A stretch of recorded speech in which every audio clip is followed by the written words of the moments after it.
the mission of earthly life as a transitional stage for the beyond. Today there are still many people who maintain that a spirit-soul life may exist after death, but they wonder why we should concern ourselves with it now. We can simply live on earth with all that it offers and simply wait and see whether other forms of existence do come about after death. Spiritual science shows, however, that during life between death and rebirth, man encounters certain beings. Just as here he meets the many beings of the various kingdoms of nature, so after death he meets the beings of higher hierarchies and certain elemental beings. If a person goes through life without any sense of judgment, this is due to the fact that between death and rebirth he is unable to meet those beings who could have given him the appropriate forces to enable him to be morally and intellectually effective in this life. But the possibility and the ability to meet certain beings between death and rebirth depends on the last life.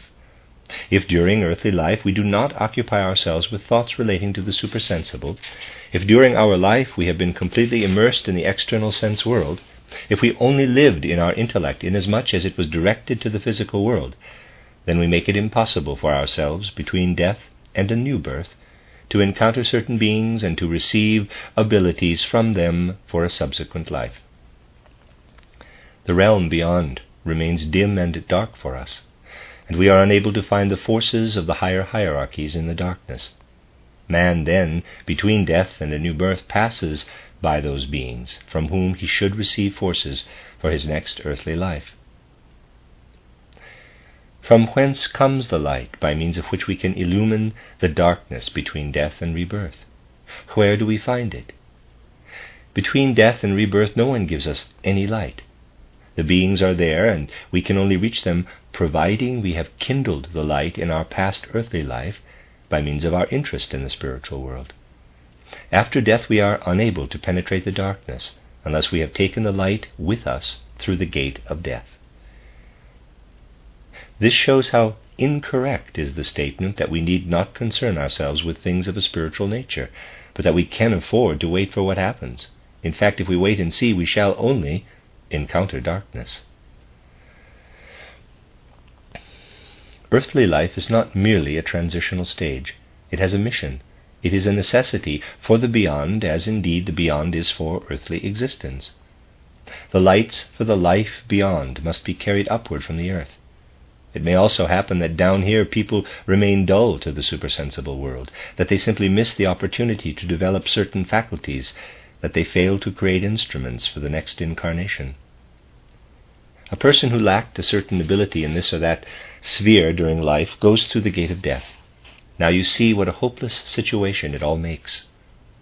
If nothing were to intervene, the person would become less and less able. For if a person has deliberately dulled himself toward the spiritual world in one incarnation, he will be even less able in a following life to prepare organs for himself. If nothing else were to occur, things would take their course along an ever steeper slope of decline. Something else, however, does intervene.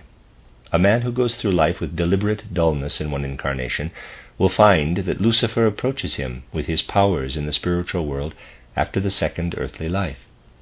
If Lucifer did not approach him at this point, he would stumble through the thickest darkness. Because he has lived as described, Lucifer can approach him and can illumine the forces and beings needed for the next earthly incarnation. The result is that they are colored with Luciferic light. Now, following the dull existence and after having been led by Lucifer between death and rebirth, he enters a new earth existence. He is now fully equipped with talents and abilities which prepare his organs so that everywhere he is open to Luciferic temptations on earth. Now such a person may be clever, but his cleverness will be cold and calculating. Above all, it will be permeated by selfishness, by egoism. This manifests itself to the seer in many instances where people are clever, but actually cold and selfish in their activity.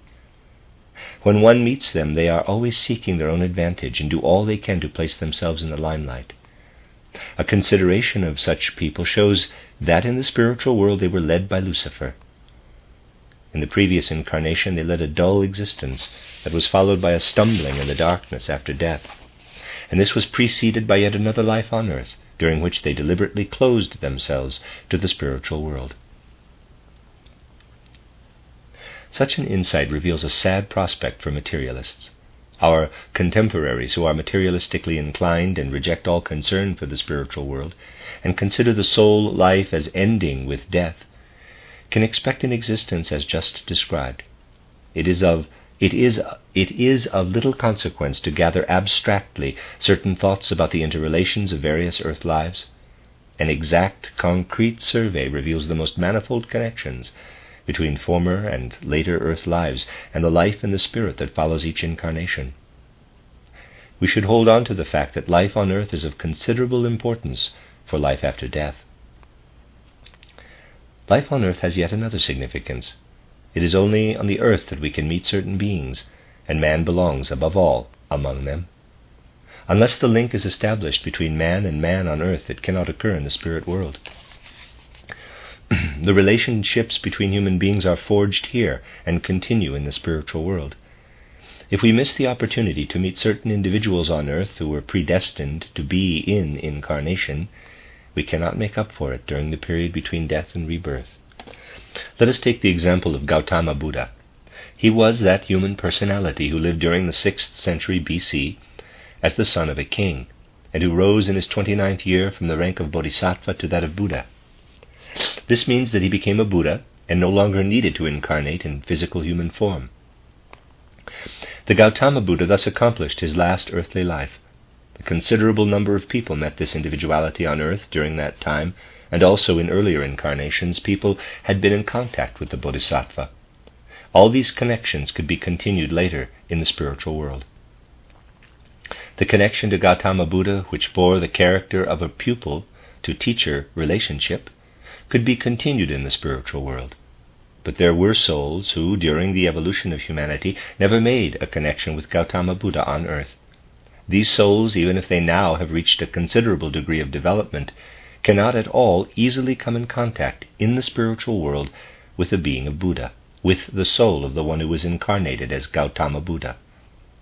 For Gautama Buddha, what may be called a replacement appears.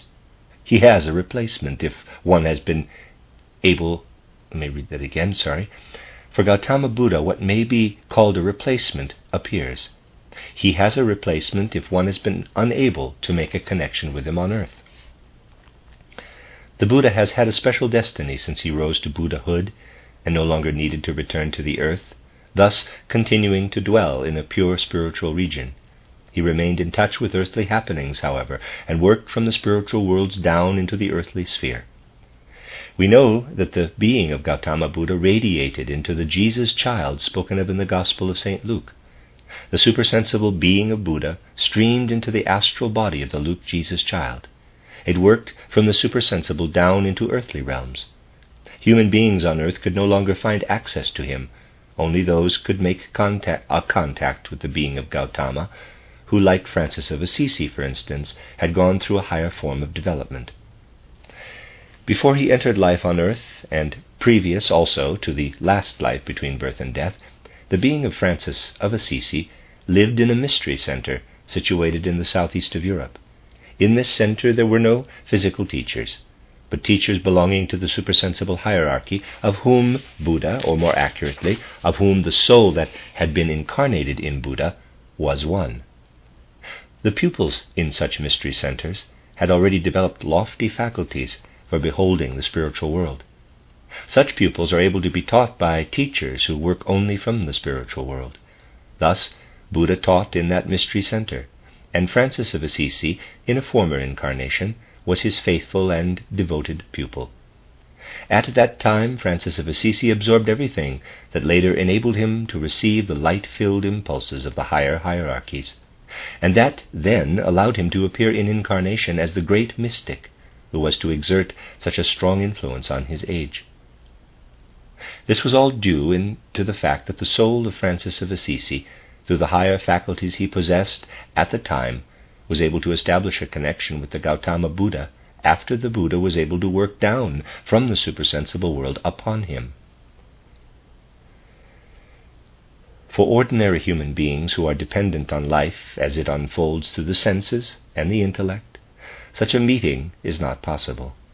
In that case, what has been said earlier applies. We cannot meet a person in the spiritual world unless we have first met him on earth. The exception that we have just considered in relation to the Buddha brings forth yet another. Although it is impossible for ordinary individuals to meet others in spiritual realms with whom they have not had a previous connection on earth, yet if a person has received the Christ impulse and permeates himself with it, he can nevertheless meet the Buddha after death, for the position of this being is a special one. At the beginning of the 17th century, another planet was involved in a crisis of development similar to that of the Earth when the mystery of Golgotha occurred. As the Christ appeared on Earth from higher realms at the time of Golgotha, so Buddha appeared on Mars during the Mars crisis of the 17th century. After Buddha had completed his incarnations, it was no longer necessary for him to return to the Earth, but he continued his activities in other realms. The Buddha wandered away from earthly affairs to the realm of Mars. Until then, Mars had been the chosen center of forces designated by the Greeks as fearfully warlike. This mission of Mars came to an end in the 17th century. Another impulse became necessary, and the Buddha accomplished a Buddha crucifixion there. The Buddha mystery on Mars did not take the same course as the Christ mystery on earth, but Buddha, the Prince of Peace, who, during his last earthly life, had spread peace and love wherever he went, was transferred to the belligerent realm of Mars. The fact that a being who was fully permeated by forces of peace and love was transferred to a realm of strife and disharmony may, in a sense, be regarded as a crucifixion. For the seer, two happenings come together in a most wonderful way. One beholds, on the one hand, the 80-year-old dying Buddha, and this death has a deeply moving, deeply stirring quality. Buddha died in 483, surrounded by silver rays on a wonderful moonlit night, radiating peace and compassion. That was his last earthly hour. And then he was active again in the way described. The seer discovers him kindling the compassionate, silvery, moral light of Buddha on Mars at the beginning of the 17th century. These two wonderful events are deeply related in the course of world history. The human souls who have received the Christ impulse into themselves in the corresponding manner here on earth travel through the cosmic universe after death. We all go through these cosmic realms. To begin with, we go through the planets of our planetary system. We experience a moon period, a Mercury period, a Venus period, a Sun period, a Mars period, a Jupiter period, and a Saturn period. Following these, we go into the surroundings of our planetary system, and then later commence our return journey. Now we encounter those forces and the beings from whom we must receive what we need to build up our next earthly life.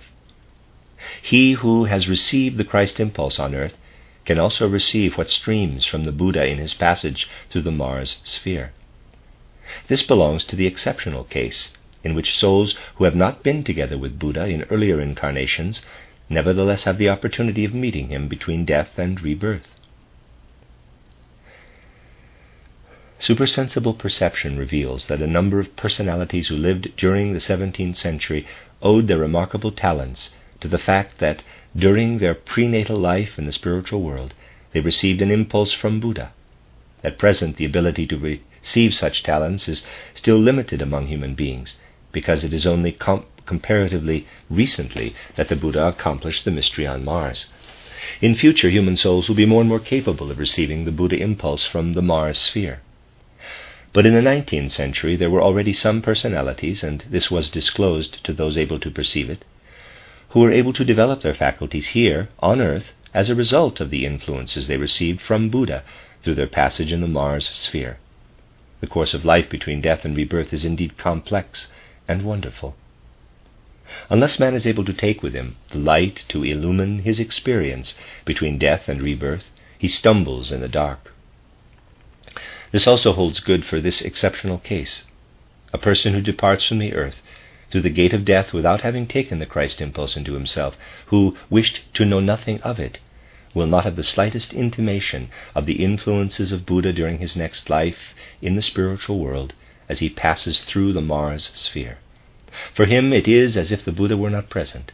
It should be borne in mind that we encounter the beings of the higher hierarchies, but whether or not we perceive them and establish the right connection with them depends on whether we kindle the light in our last earthly existence, so that we do not pass them by and are able to receive impulses from them. That is why it is a complete fallacy to maintain that it is unnecessary to concern oneself with the beyond during earthly existence. You will gather from the foregoing that from a higher aspect, life on earth really constitutes a special case. We live embodied within a special organism on earth, between life and death. Apart from an earthly incarnation, one can speak of an embodiment between death and rebirth, or rather of an ensouling. What I have elaborated in connection with the spiritual world also applies to the earth. Consider that a human being living between death and rebirth may pass through the Mars sphere without entering it in the slightest connection with the beings who inhabit Mars. He does not see them, and they are not aware of him. This is true of the earth also. Beings belonging to other planets, just as man belongs to the earth, are continually passing through the earth's sphere. The inhabitants of Mars spend the normal course of their life on Mars, and during their experience, which corresponds on Mars to the period between death and a new life, but yet is different, they pass through the planetary spheres. So that, in fact, inhabitants of other planets are continually passing through our Earth sphere. Human beings are unable to establish any contact with them, because they live under quite different conditions, and because they will, in the main, not have made the least connection with these beings on Mars. What would be the conditions necessary in order to meet the beings from other planets as they pass through the Earth sphere? One would have had to develop points of contact with them in their own planetary realms. But this is only possible if on Earth one has already reached the stage of being able to contact beings other than those of the Earth as a result of the development of supersensible powers. Thus the possibility is there for those who have undergone a higher development to encounter the beings who wander through from other planets. It may sound peculiar, and yet it is so, that for those who have intercourse with the wanderers from Mars and learn to know the nature of that planet, the strange theories that physics and astronomy weave about Mars inhabitants appear most comical, for the facts are quite different. I bring forth these things so that you can widen your gaze from earthly existence into other realms, extending beyond the visible beings that surround us to beings who cannot be perceived unless we develop the organs to behold them. But between death and rebirth, we also cannot establish a connection with conditions belonging to the mission of the earth, unless we have first contacted them by way of the earth. What is spiritual science or anthroposophy from a cosmic aspect? He who weaves theories might easily believe that spiritual science is something that can be taught and learned in all realms of the cosmos, but that is not the same. Each realm has its own particular task, and it does not repeat itself in other realms.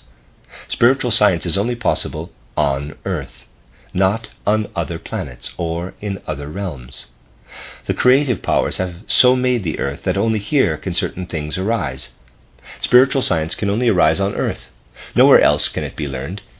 It is a revelation of the spiritual world, but in such a form as can arise only here on earth. One might well say that, supposing all this to be true, surely one could be instructed about the supersensible in the spiritual world in a form other than that of spiritual science. One can certainly think this, but it is not true. For if a person is at all predisposed to gain a genuine connection with higher worlds, he can do so only by means of spiritual science. If he fails to draw near to spiritual science or anthroposophy on earth, no other form of existence will help him to get to know it. But no other form of existence will help him to gain a genuine human connection with the supersensible worlds either. This need not plunge us into despair about the many people who are still refusing to know anything about anthroposophy. They will return and establish a connection with it at a later stage. Anthroposophy has been established on the earth in such a way as to impart to people what has to be known about the supersensible worlds in accordance with the nature of man. Only one form of communication is possible, and that is by way of human beings. If a person goes through the gate of death without having heard anything of spiritual science on earth, he can become familiar with it through the fact that he knew a person who had a connection with spiritual science. This is a roundabout path, but a possible one. Let us take the example of two people who were on friendly terms during their earthly life. One has made a connection with anthroposophy, the other not. The latter dies. The former can help him considerably by reading to him, by making him familiar with what surrounds him after death. A person can read an important work of spiritual science with the dead, and, as the seer will confirm, the dead listens attentively. It is also a fact that a simple person who has only just come in touch with spiritual science may be better able to read to a deceased person whom he genuinely loved than the seer, who, though able to find the soul of the dead, had no affectionate connection with him in this life.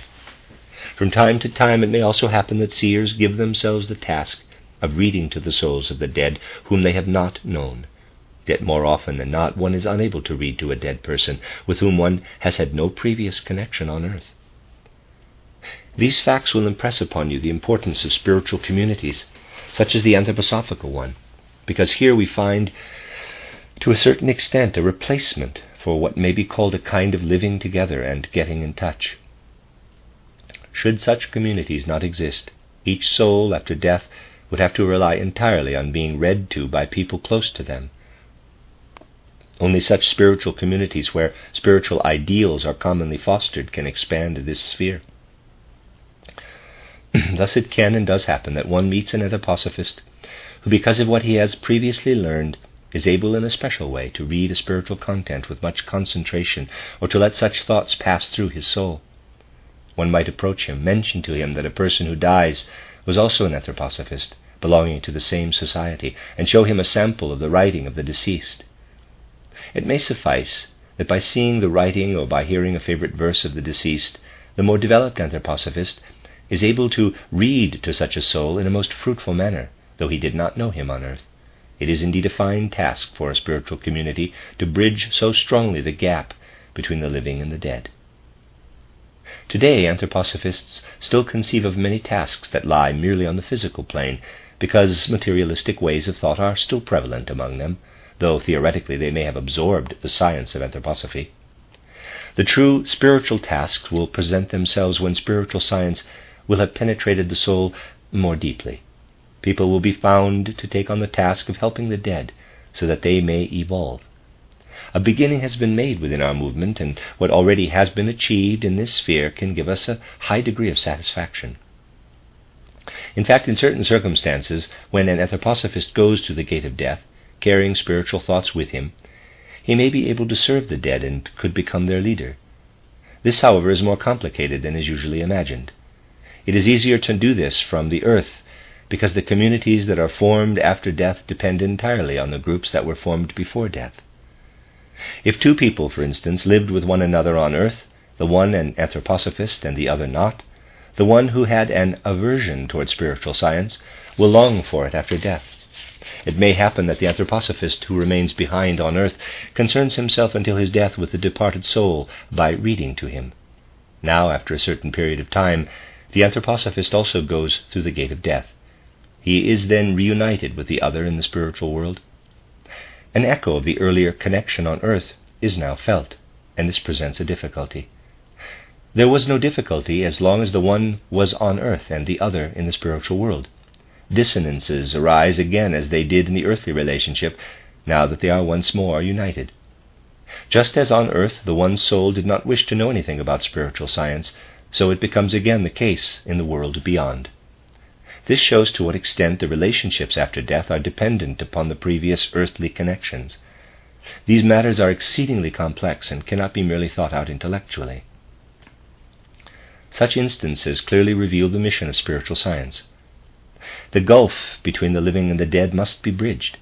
Under certain conditions, the dead can also work into the earthly sphere, as the living are able to send their influence into the spiritual world, and we can investigate how the dead work into the physical world. As a matter of fact, people know little of what surrounds them on earth. How do they view life? The events of life as they unfold are strung on a thread, as it were. Some are considered to be causes, others effects, but beyond this little thought is given to the matter. It may sound strange that the actual things that happen form the smallest content of real life. They only represent the external content. There is yet another sphere of life apart from the things that happen, and this is of no less importance for life. Let us take an example. A person is in the habit of leaving home punctually every morning at 8. He has a definite way to go across a square. One day circumstances are such that he leaves 3 minutes later than usual. He now notices something strange on the square, under the colonnade where he used to walk every day. The roof at the colonnade has collapsed, Had he left at the accustomed time, the falling roof certainly would have killed him. There are many such instances in life. We often find that, had circumstances been different, this or that might have taken quite another course. We are protected from many dangers. Much of what could happen does not come to pass. In life we consider the external realities, not the inner possibilities. Yet these possibilities constantly lie concealed behind the actual events. The events of a particular day only constitute the external reality of life. Behind them lies an entire world of possibilities. Take the sea as an example. In it there lives a multitude of herring, but for them to arise, not only as many eggs as herring had to be present. An endless number of eggs are destroyed, only a relatively small number of herring come to life. So is it with the whole of life. What we experience from morning until night constitutes only a portion of an enormous number of possibilities. We are continually led past certain possible events that do not actually happen. When a possible event passes us by, this marks a special moment for us. Consider the instance of the man. If he had left his house at the usual time, he would have been killed by the roof of the colonnade. Such possibilities constantly accompany us in life. Such a moment, when a man would have been struck had he arrived 3 minutes earlier, marks an opportune occasion for the spiritual world to light up in him. He may then have an experience that can bring him together with the dead. Today people are not yet aware of such occasions, because fundamentally they only live on the surface of life. Spiritual science aims gradually to become a life elixir. Man then will not only behold external reality, but he will pay attention to the stirrings in his soul life. There he will frequently find the voices of the dead who still want something from the living.